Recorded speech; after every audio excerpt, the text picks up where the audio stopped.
Existe o tempo difícil, as perdas da vida, quando nós perdemos parentes, próximos, uma doença, uma crise financeira. Isso não é motivo de felicidade. A queda de alguém,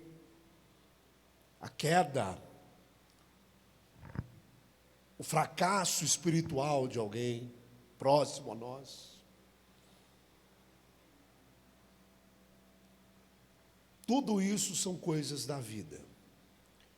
E o problema maior é quando não existe nenhum caminho, nenhum momento em que a pessoa encontra felicidade. Aí sim é motivo de preocupação.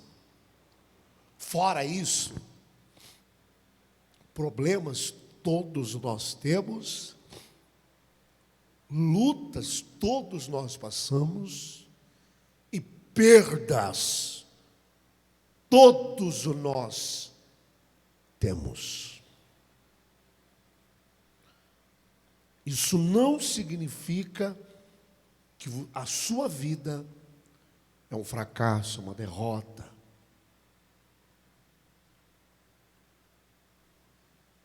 Porque é comum entre nós, enquanto a gente viver, passarmos por coisas difíceis, crises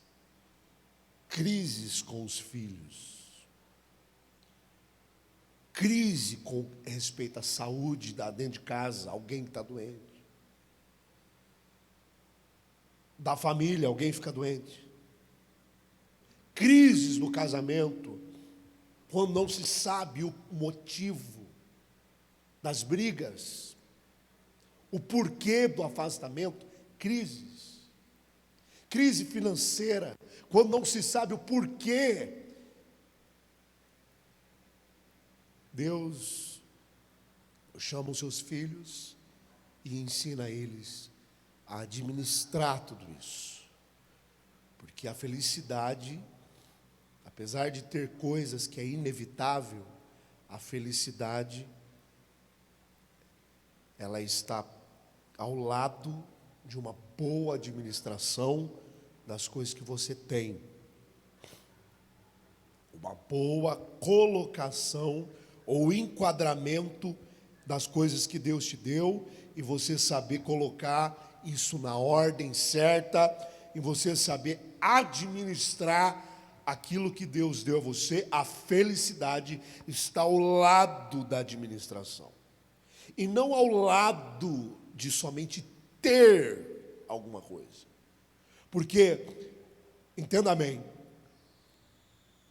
nós vivemos num tempo hoje em que as pessoas querem ter, e o ter não significa ser feliz.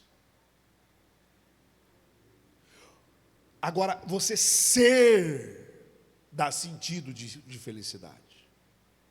Mas para uma pessoa ser, primeiro para ela ser, ela tem que ser doutor no que ela faz. Então, o seu casamento, você tem que ser doutor em casamento, para você ser feliz. Tem que ser doutor em casamento.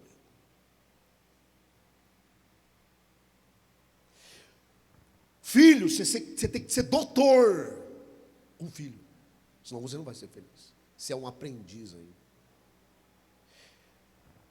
Relacionamento com Deus, a palavra, aí a gente está constantemente aprendendo, mas te faz ser um embaixador do reino, um representante no aniversário, no churrasco, na casa de alguém, conversando com alguém. Quando a pessoa fala com você,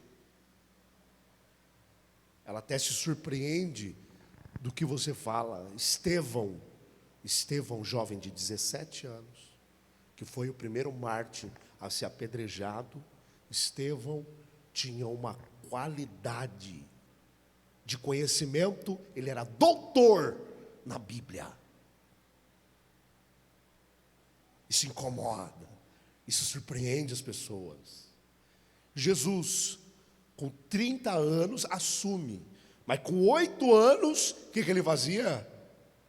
Ele ensinava doutores, ou seja, ele era doutor na palavra. Então o que eu estou falando para você aqui não é uma mentira. Eu não estou falando uma palavra desde o começo até o final em nome de Jesus, e não quero dizer uma palavra que não seja do fogo que não se apaga jamais no altar.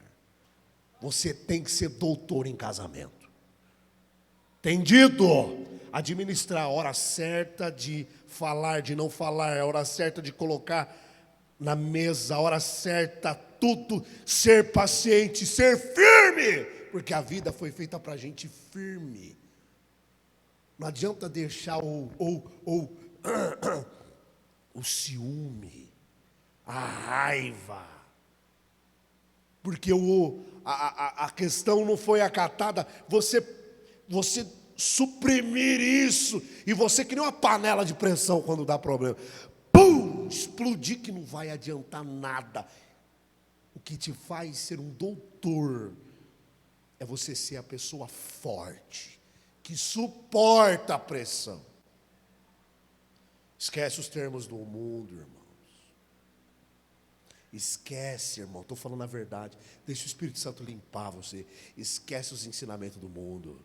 Esquece que o povo fala. Mas você vai deixar ele falar assim com você? Mas você vai deixar? Até quando? E começa. Abandona isso. Você tem que ser forte. É o que a Bíblia diz.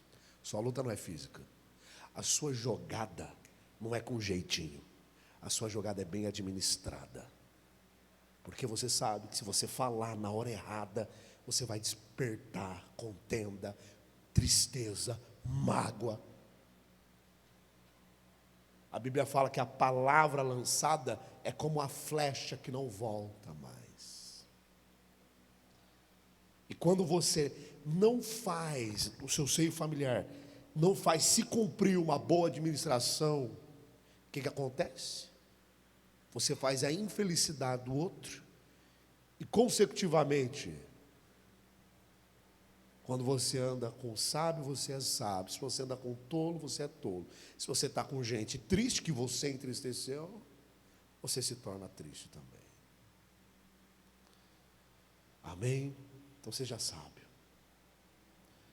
Já sabe porque, como diz, né? O mundo dá volta, não é assim? Dá ou não dá? E aí o que você faz agora com uma péssima administração, daqui a pouco você fala, por quê? É o que a Bíblia diz. Aquilo que o homem planta, ele colhe. Abriu em Gênesis? Por favor, 30. Oh, aleluia. 8º filho de Jacó, com Zilpa agora, né? Zilpa. Deixa eu só pegar a primeira parte da Gênesis. Por favor, a gente vai ler o 30. Gênesis é o primeiro livro da Bíblia, né, irmãos? É isso, irmão? Obrigado por avisar. A gente vai ler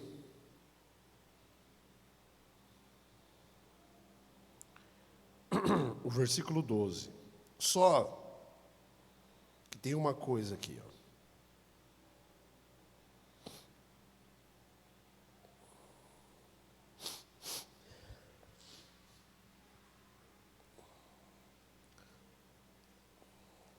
No versículo 9, quando vai gerar o Gade.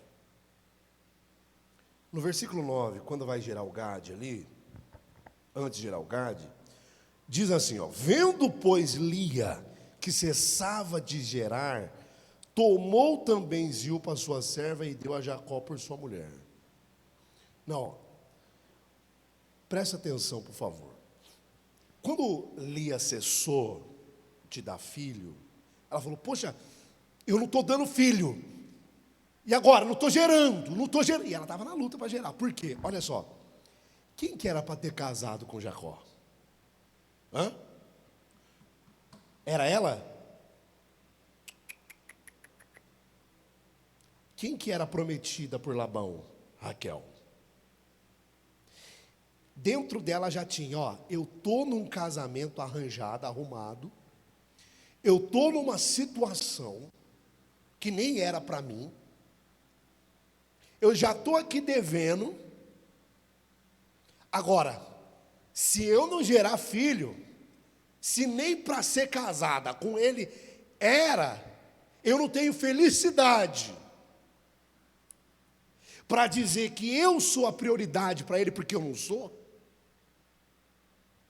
Agora, eu não posso gerar filho, duas amarguras aqui. Eu entendo na vida de Lia um proceder mais correto que na vida de Raquel. Isso é o que eu entendo.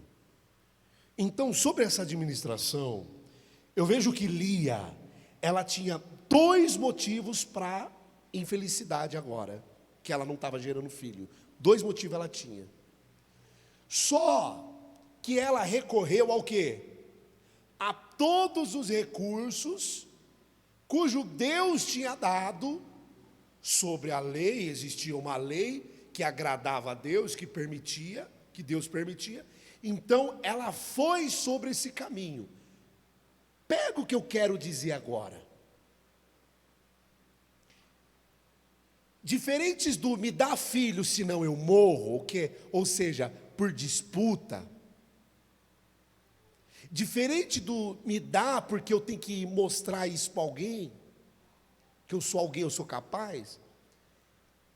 É alguém que está em busca da felicidade. Eu acredito que todo mundo aqui deve estar em busca da felicidade, não é possível. A vida, ela não tem sentido se a gente não estiver procurando ser feliz. Se você não estiver procurando ser feliz em alguma sua vida, ser qualquer coisa, sei lá, dar umas gargalhadas boas, se alegrar, comer umas comidas boas, não é? Ali, reunir família, fazer uma festinha, encher umas bexigas, não é? Chamar o pastor Rodrigo para ir.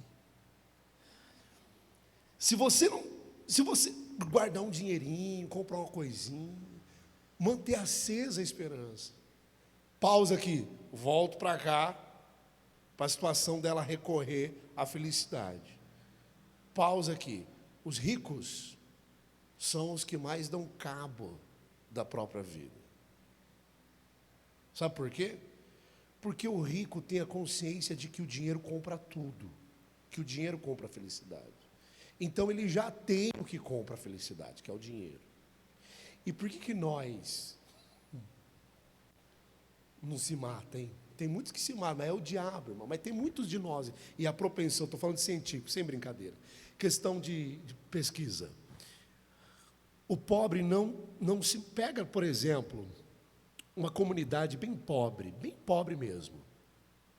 E veja o índice de suicídio ali. É muito baixo. Extremamente baixo. Quase nada, zero. Agora pega no bairro, gente... Aqui, Americana, qual que é um bairro? Fala um bairro aí de gente nobre. Fala aí. Werner Place. Qualquer dia desse você vai lá, viu, irmão? Na minha casa, no Werner Place, fazer uma visita. Brincadeira. Agora, pega num bairro nobre como esse e veja o índice de pessoas que se suicidam. É extremamente maior. Agora, por quê? Presta atenção.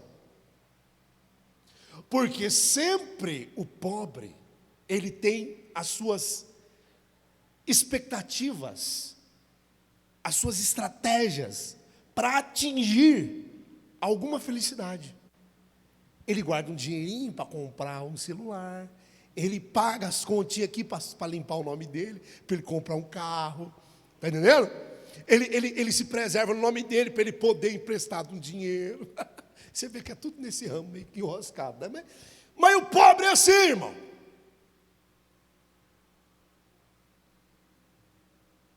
Quando abre um mercado que é um pouco mais barato, ele já se alegra. O rico não está nem aí, irmão. Ele prefere comprar até no mais caro mesmo.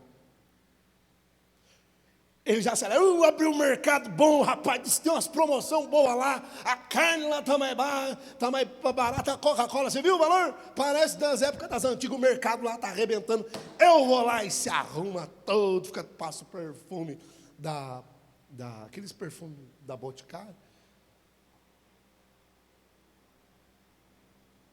Aqueles perfumes, como é que chama? Que é igual o importado lá? É fragrância igual, né? Rinodê, passa o seu rinodêzinho e opa! Vamos, junta sua turma, liga o carro, quase na reserva. Ó, amanhã eu vou botar combustível, hein? Você vê que todo tempo está tendo aquele pico, onde a pessoa, amanhã eu vou fazer isso, amanhã eu preciso fazer isso, olha, eu preciso trabalhar lá para pegar aquela. Você vê? Então, eu vejo na vida do pobre um proceder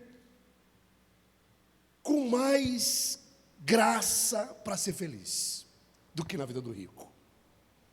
Eu não sei se você tem entendimento para ouvir isso daqui que eu estou falando agora. Mas o pobre é melhor do que o rico.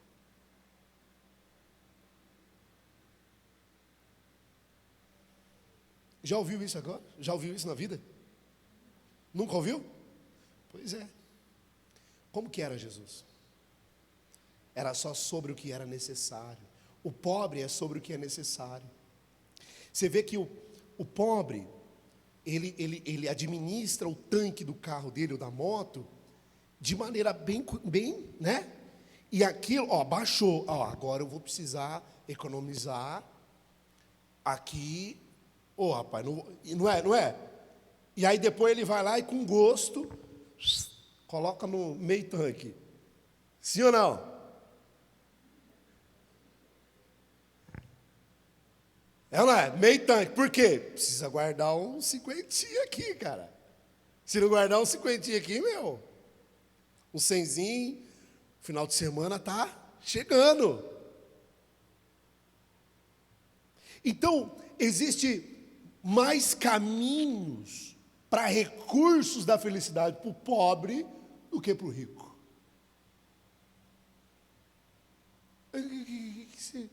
Que graça tem você comprar tudo?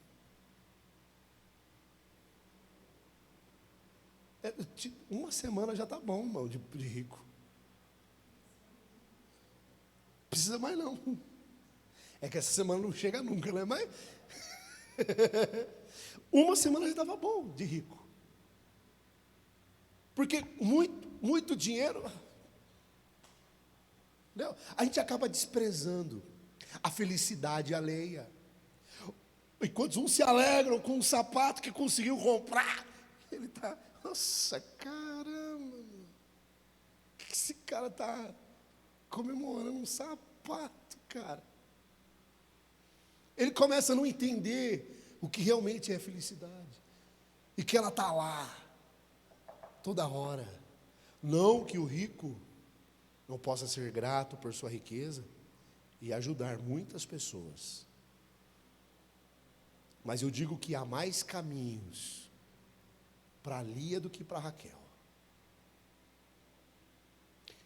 Volta cá.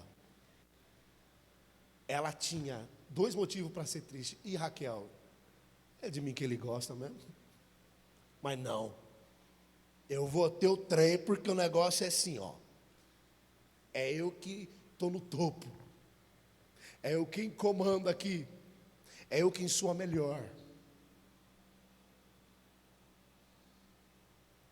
Eu quero trabalhar aqui com vocês, irmãos, para que em nosso coração exista bons gostos daquilo que a gente faz, porque cada um tem um jeito, em tudo que você faz. Mas eu quero trabalhar aqui com os irmãos para que todo o seu gosto, toda a sua vontade não seja voltada para as características de ser melhor do que ninguém, mas que seja sempre voltado para as características de ser feliz.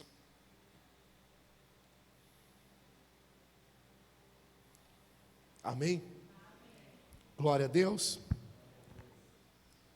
Lemos o 9, vamos ler o 12, pula. Porque senão a gente vai falar de Gade, aí eu vou ter que falar de Gade de novo, que Gade é o leão. 12, depois deu Zilpa, serva de Lia, um segundo filho a Jacó. O primeiro foi Gade, e o segundo. 13, então disse Lia,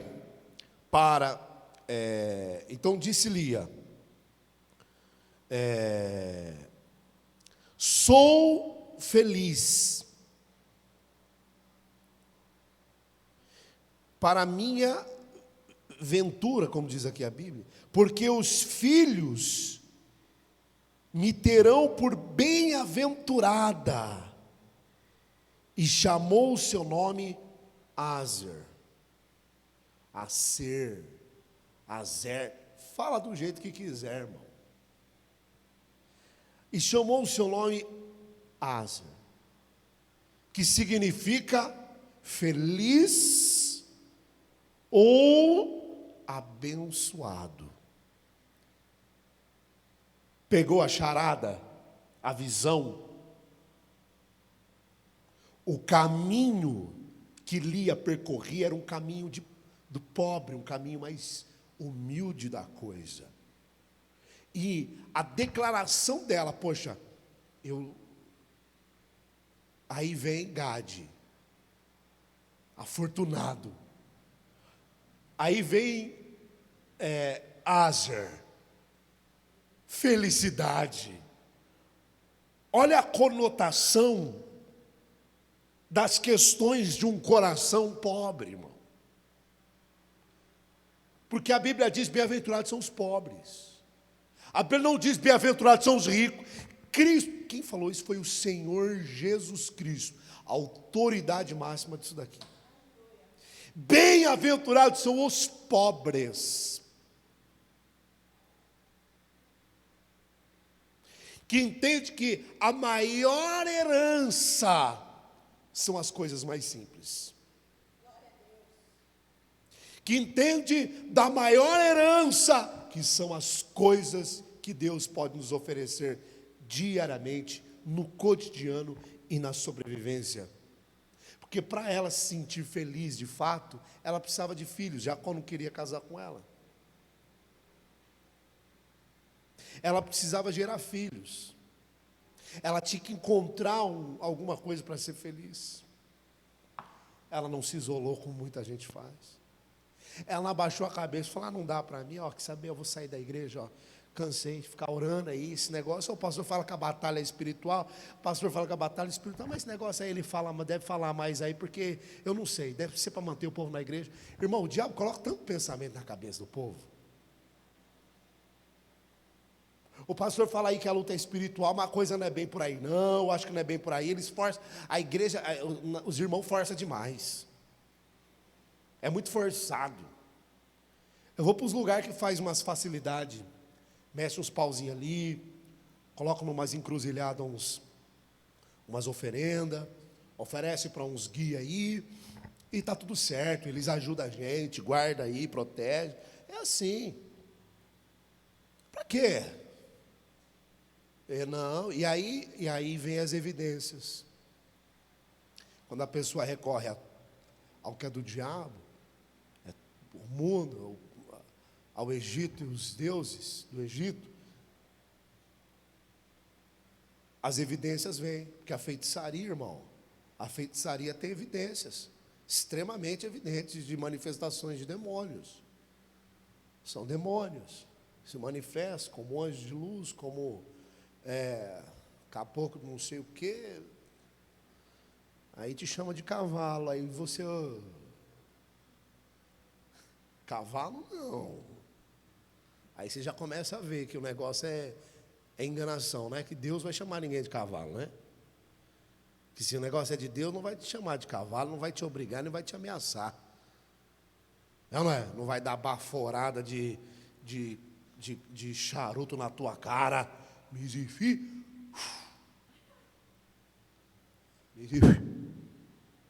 Arranca esse charuto aí, sem vergonha. Do demônio. Pastor, você não tem medo de falar isso? Eu tenho medo de ensinar a verdade, irmão? De permanecer, sempre estar relembrando sobre a verdade? Porque vira e mexe, uma hora você encontra essas coisas. Eu particularmente, posso não encontrar isso toda hora, mas não sei você. E aqui tem uma região bem mais humilde, né? Por aqui. Eu não sei se tem terreiro aqui, eu nunca andei por aqui. Ai, que vergonha, né, gente? Nunca andei no bairro da igreja. 20 anos. Eu não sei se tem terreiro para ir. Tem, irmão? Tem não? Vou morar nesse bairro. Vou mudar para cá. Mas deve ter, sim. Deve ter. Eu não sei. Às vezes aqui não. No bairro onde você mora, outro lugar. Alguém da tua família. E aí você fica meio... Não. Pode ficar tranquilo. Se o demônio respeitar o nome de Jesus, é sem vergonhice. Porque a Bíblia diz que todo joelho se dobrará. E se não respeita o nome de Jesus, pode não querer me respeitar. Como muito demônio fala, você é metido. Mas o nome de Jesus tem que respeitar. Eu porto ele aí. Eu ensino essas coisas e falo essas coisas para os irmãos jamais darem um passo atrás. Jamais pegar o telefone, deixa eu ligar para o pastor. Jamais. Mas você ser a pessoa que resolve. O doutor aqui, a faculdade é isso aqui. O doutor que está fazendo aqui é você. Tem essa do o pastor, não. É claro que dentro da igreja existe uma hierarquia, um respeito, uma diferença.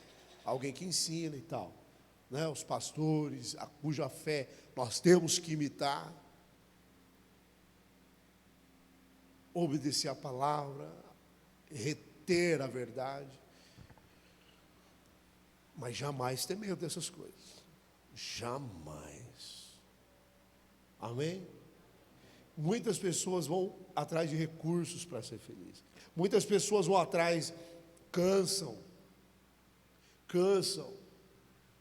se ensoberbece. Irmão, nunca se deixe ensoberbecer. É assim, ensoberbecer. Nunca se deixe ensoberbecer. Nunca se deixe ser uma pessoa soberba. Eu sei, eu já conheço, eu já fui. Nunca ser soberbo, jamais. Eu sei. Não seja soberbo, jamais seja soberbo. O que nos traz o enquadramento entre Lia e Raquel dos caminhos é esse. Eu não sei, mas eu vou buscar os recursos que eu tenho. Deus irá me abençoar para a minha felicidade. E não o soberbo que fala, é assim por causa disso. É assim por causa daquele lá, é assim por causa desse daqui.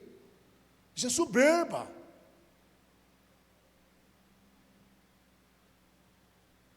É assim porque Deus tem abençoado que seja assim. Porque Deus tem mostrado que seja assim. Porque Deus tem dirigido que seja assim. Porque Deus tem apontado que seja. Nunca se deixe soberbecer. Nunca se deixe soberbecer, inclusive, com respeito aí, à política do Brasil. E achar que Deus não está por detrás disso daí, irmão.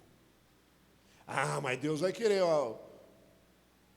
o engano, a mentira, a corrupção. Não, mas Ele permite.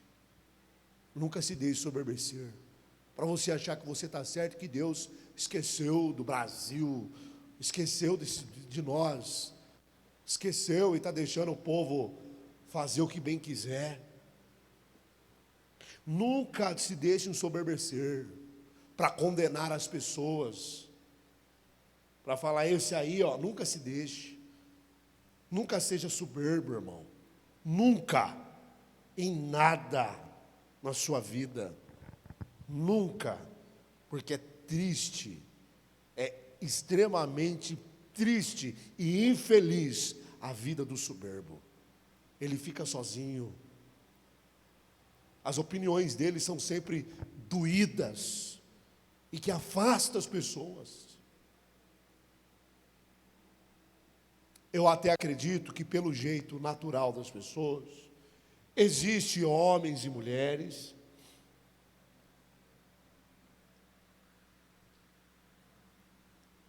vai lá para a escolinha. Existem homens e mulheres que são mais reservados nas suas práticas. Como, por exemplo, existem homens e existem mulheres que muita gente julga como individualista, mas é o jeito da pessoa. É o jeito da pessoa. Tem pessoas que gostam de andar de bicicleta, tem ou não tem? Mas tem gente que não gosta de andar de bicicleta com um monte de gente. Deu para entender? Isso não faz dele um antissocial, um individualista. Não, isso faz dele ser um ser humano que tem o seu gosto peculiar. Eu nunca posso me ensoberbecer a ponto de falar que aquele é melhor do que aquele, que eu sou melhor, ou que nós somos melhor do que aqueles. Jamais. Jamais. Amém? Versículo 20. Não, perdão. A bênção de Jacó sobre Azer. Gênesis 49, versículo 20. Gênesis 49, versículo 20, por favor. Agora Jacó vai abençoar e vamos ver as palavras de Jacó sobre Azer. Azer, outra conotação incrível, outra conotação maravilhosa, incrível aqui. Azer.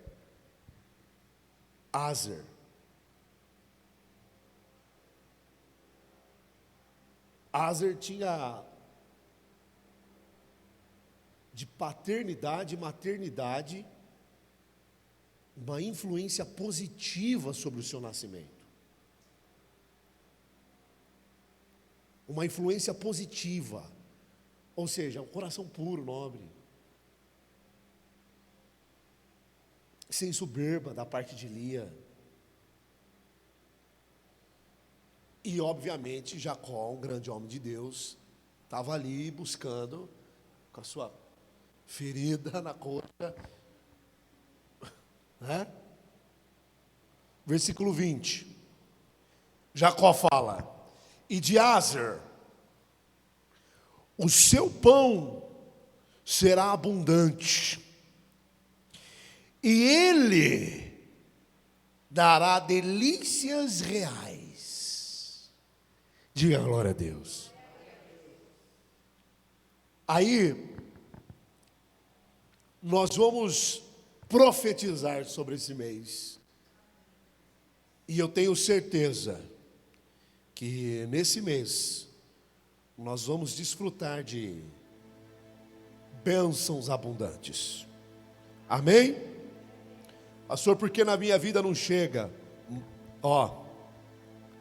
Fica na linha, mantenha-se. A promessa não é minha, a promessa é de Deus. Seja fiel, siga as instruções da palavra, da igreja, no conselho. Você vai, com certeza, ser muito feliz. Em nome de Jesus. Eu já falo, deixa eu só falar um pouco aqui. Azer, a palavra, a profecia de Jacó sobre Azer é que praticamente ele seria o quê? Ricos, prósperos. Só que não necessariamente o pão na Bíblia representa pão físico. E delícias reais, que é o prazer ou realeza, significa a realeza humana. Quem disse a Bíblia que é o pão dos homens, o pão da vida? Quem disse? Jesus Cristo. Quem diz a Bíblia que é o Rei dos Reis e Senhor dos senhores, o Rei dos reis, o Senhor Jesus Cristo.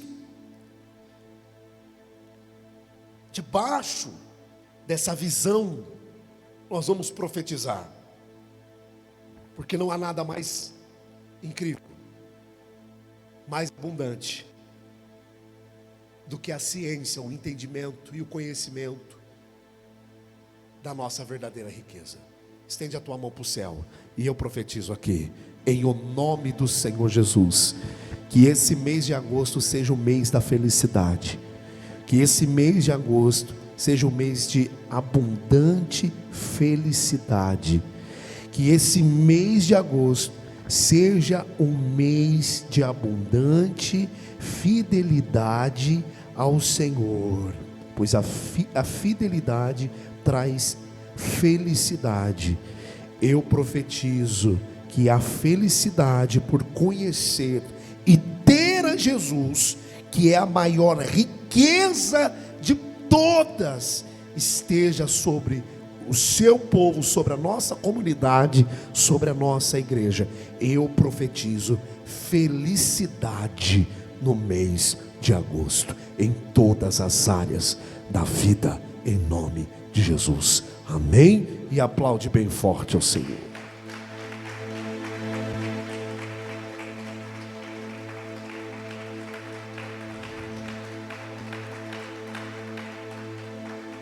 Graças a Deus. Quem foram como que era? Quem foi a tribo de Aser? Bom, a tribo de Aser, segundo o que a Bíblia relata que a tribo de Aser era responsável pelo fornecimento de alimento para todo o acampamento. Não acho que isso era fácil. Então, da tribo de Aser não houve guerreiros, não houve soldados. Da tribo de Aser não houve sequer alguém que fosse para a batalha, pegasse espada, lanças, não.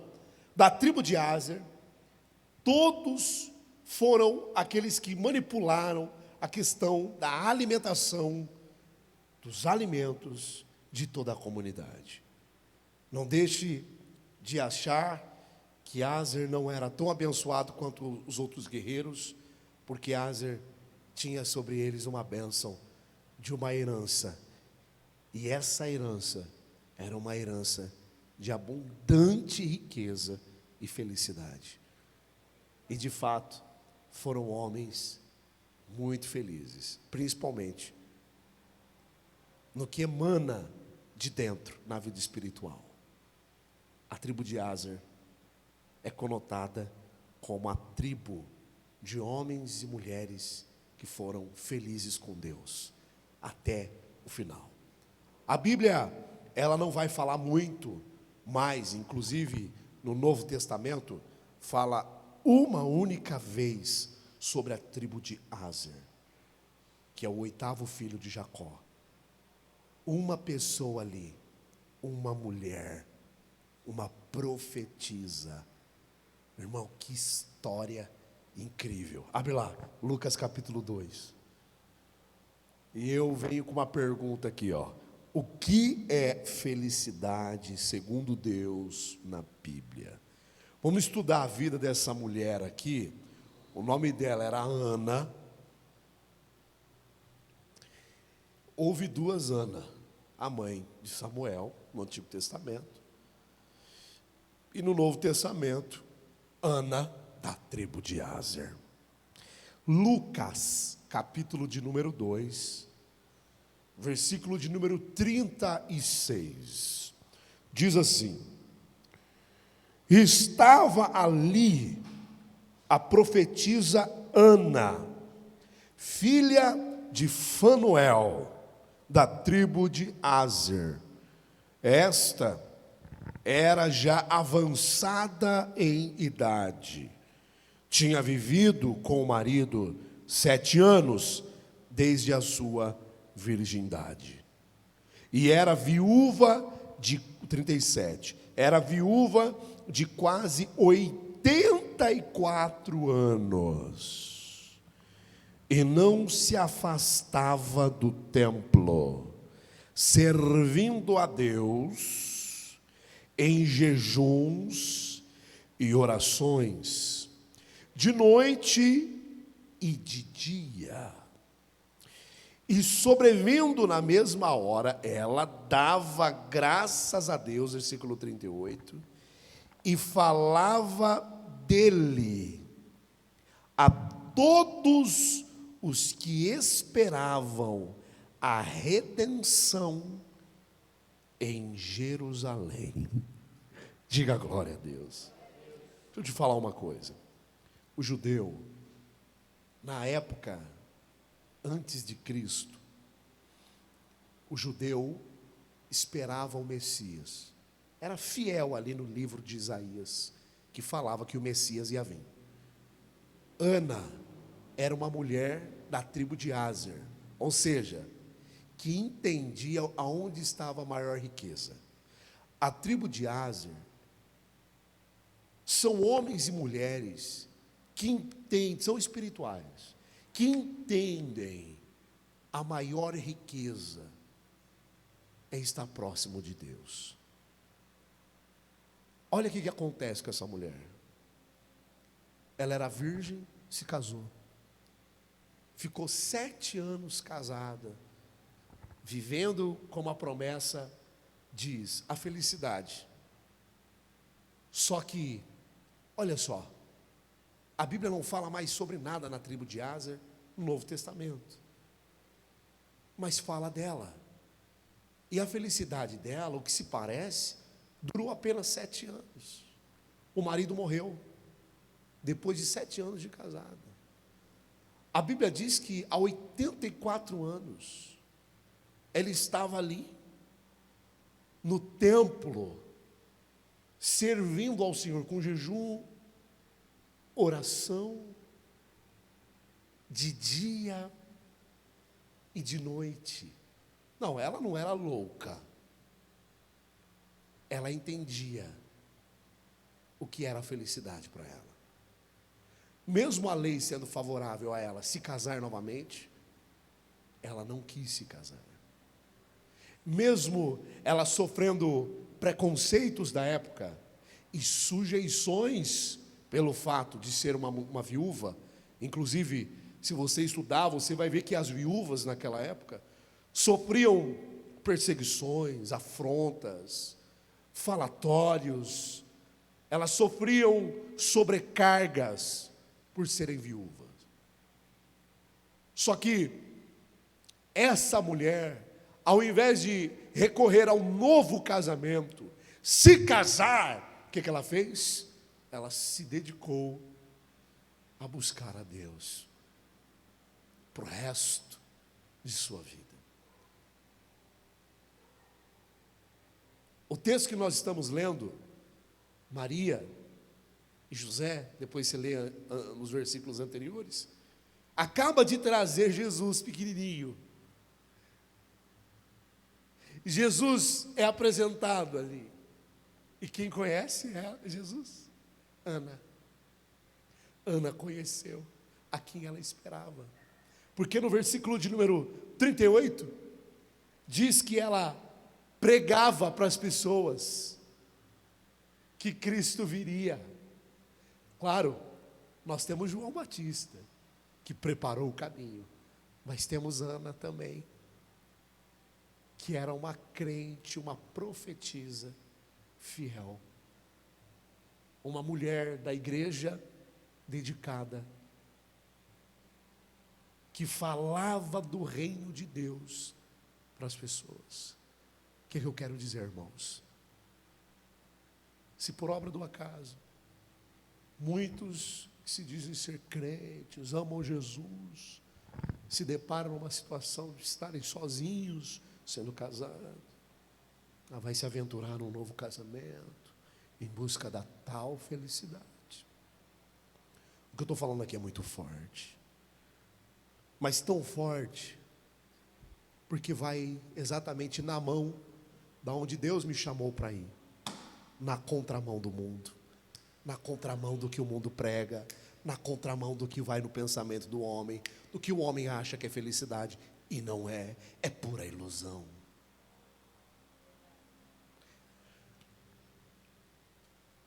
Se fosse muitos, estou livre. Deixa eu entrar no Tinder, escolher a mais bela. Vou conhecer essa. Ela topou. Então, essa eu conheço na segunda, essa eu conheço na terça, essa eu conheço na quarta. Ou esse, ou esse, ou esse, ou esse. Esses dias, eu atendi um senhor, ele mora por aí. Ele veio fazer um tratamento daqueles capilares. E ele é solteiro. Ele tem a idade avançada já, uns 50, 60. E ele nunca se casou. E ele tem vontade de se casar. Ele é evangélico. E aí ele estava falando para mim que agora que ele está melhor, né? Ele falou que tem aparecido muita proposta para ele. E a que mais ele estava interessado era uma senhora de Campinas, viúva, acho que é 5 anos, 6 anos, alguma coisa assim. E aí ele foi lá conhecer ela e parece que vai dar certo. Então, o que eu quero dizer é que a pessoa está livre, ela pode fazer o que ela quiser, Jesus deixou. Não estou falando isso. O que eu estou falando é de Ana. Eu estou falando de Ana, que preferiu o que era melhor. Lembra de Marta e Maria? Marta, porque você está tão afadigada. Ou seja, deixa eu cuidar das coisas aqui, deixa eu fazer. E Jesus está ali. Aí ele fala, Maria escolheu a melhor parte. A mesma coisa para as viúvas, ou aquelas cujo qual chega ao fim do casamento, vice-versa, homem e mulher. Aí você encontra essa palavra e você vê uma mulher que só viveu 7 anos e desfrutou da felicidade. E ela tinha tudo, era jovem, tinha tudo, mas ela preferiu enfrentar. Ela preferiu enfrentar aquela palavra que diz o racismo, né? Preconceito. Ela preferiu enfrentar o preconceito, tudo, para abraçar uma causa maravilhosa que ela cria, que era que viria o Messias e tiraria o pecado do mundo, que é o que diz lá Isaías. Ela se apegou à Bíblia, se apegou ao que diz Deus através da palavra e permaneceu até o final entendendo o que é a verdadeira riqueza. Essa questão aqui, irmão, tem muita gente que troca Deus por coisas, Deus por prazeres. O que isso mostra? Falta de entendimento. A pessoa que ela não tem entendimento, a pessoa que ela não entende ainda, ela troca. A sua oração tem que ser aqui hoje: Deus, me dá entendimento, porque eu preciso entender imediatamente, logo, que a felicidade não está nas coisas, que por pouco muita gente deixa seus filhos, abandona atrás de aventura, que por pouco muitos deixam Deus, seu ministério, a igreja, por causa de prazeres, por causa de coisas, situações. A tribo de Áser, ela vem nesse mês, irmãos, para nos reforçar o quanto nós precisamos aprimorar aonde está o nosso coração.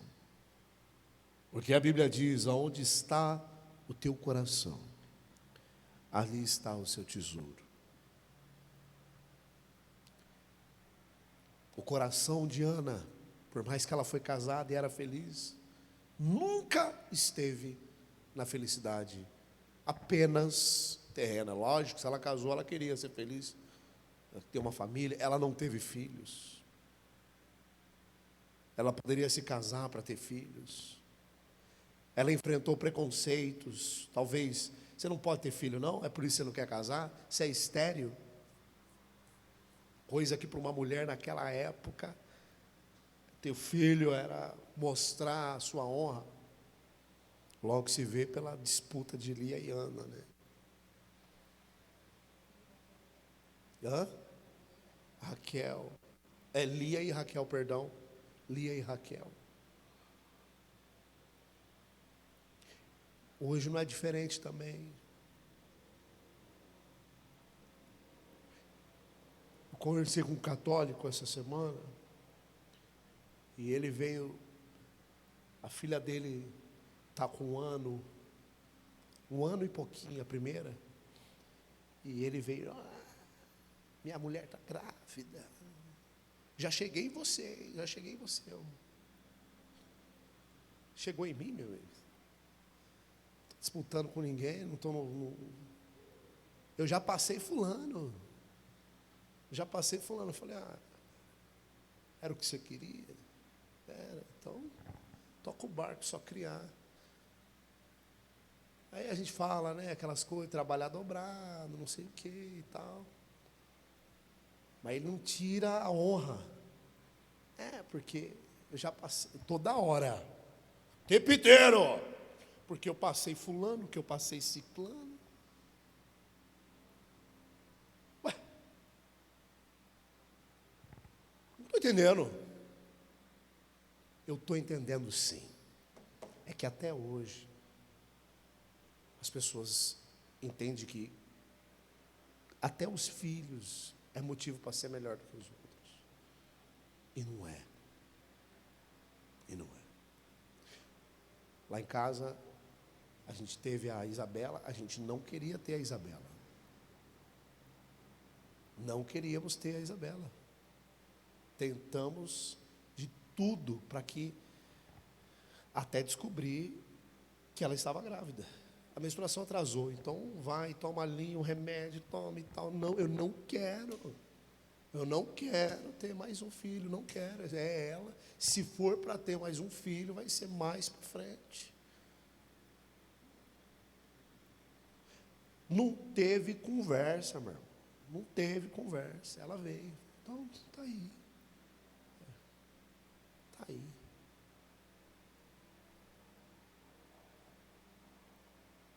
Por que eu estou falando isso? Porque eu sei quanto que é difícil. Eu vou colocar isso para mostrar que eu sou melhor que meus amigos, que os outros. Quanto que é difícil você ter um filho, ainda mais mulher. Ainda mais mulher.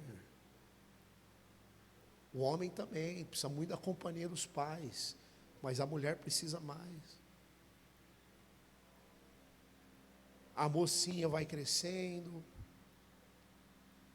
aí não tem o pai para chegar ali, oi filha, tá tudo bem, beijo. Para mostrar o lado masculino, né? O lado, ela tem um homem, mostrar. Aí muitos fazem uma mulher e deixa lá, deixa aí. Vai crescendo, deixa aí. Aí chega o mundo, a carência,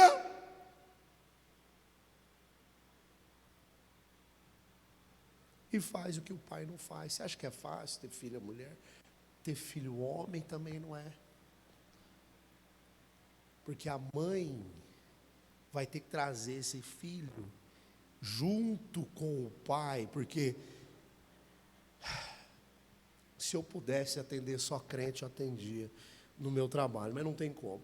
Muitos pais pegam os seus filhos e levam em prostíbulo, quando vai ficando mais rapaz. É prazer, teu filho homem, olha lá. Isso aí tá vendo? Sujeito, fazendo um homem, fazendo um moleque eterno, propenso a bebidas alcoólicas, a drogas, a sexo ilícito, sujeito a ingravidez indesejada, sujeito a doenças, sujeito a brigas,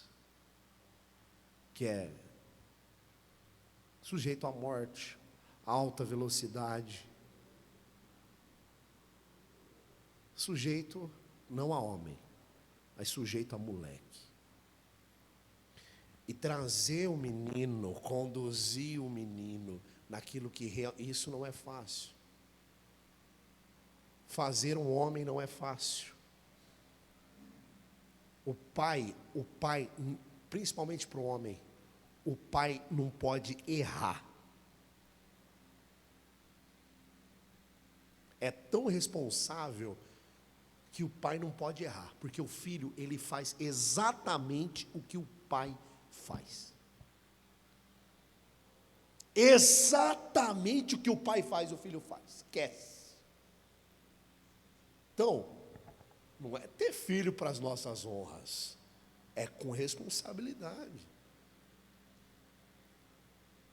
Entendeu? Com responsabilidade. No caso de Lia e Ana, nós vemos a mesma dimensão de entender essa riqueza, essa prioridade de Deus, o que realmente favorece, o que realmente, sabe, essa licitude, se é algo bom. Porque Ana não queria ter filhos para se dedicar ao Senhor. Lia, obviamente, agora eu preciso gerar filhos de todas as formas, até com a serva, porque a maneira com que eu fui colocada nessa situação, eu preciso ser feliz. Eu não posso ser suprimida. Eu não posso viver numa panela de pressão, senão eu vou explodir. Pum! Então, olha só, e Deus me agracia com felicidade, bênção. Está entendendo? Diga glória a Deus. A condução disso. Posterior vai nascer também uma mulher chamada Diná, também filha de Lia. Posteriormente vai nascer ela. Entendeu? E acontece coisas e situações ali que a gente sabe que dava para ser evitado, se houvesse uma paternidade. Uma maternidade consciente. A gente sabe que dava, sim ou não? Amém? Glória a Deus. Irmãos, tudo que eu prego aqui, no fogo que consome no altar, ensino para a nossa vida. Quem dera fosse a nossa igreja tivesse escola, tivesse trabalho, que a gente fizesse tudo só dentro da comunidade. Talvez a mensagem seria completamente diferente. Mas a mensagem de Deus, que Deus sempre traz a revelação, o discernimento, que Deus sempre aponta para a gente falar para a igreja, esse fogo que nunca deve consumir, é a maneira que a gente tem que se proceder aí fora. Como que a gente tem que se posicionar aí fora. Como que a gente tem que se colocar aí fora. E não é fácil. Não é fácil, porque você vai ensinar, e aí o mundo, que manda o filho para a escola, o mundo desfaz. E você refaz, e o mundo desfaz. E você faz, e o mundo desfaz. E não parar, até ele ficar grande, ela ficar grande e entender. Amém, Jesus? A mesma coisa, Ana não parava de pregar, não parava de falar, até que ele veio, e ela viu, da tribo de Aser. Porque não viu qualquer um outro, da tribo de qualquer um outro, mas viu da tribo de Aser, Ana. Porque ela viu a própria salvação. Porque dos filhos de Aser, que você é filho de Aser, você é um Aser. Você é afortunado, aliás, você é feliz, abundante, sobre a maior felicidade de todos, que é ter a redenção, a salvação, ter a salvação que é Jesus. Amém. Fica de pé no teu lugar, em nome de Jesus, irmãos.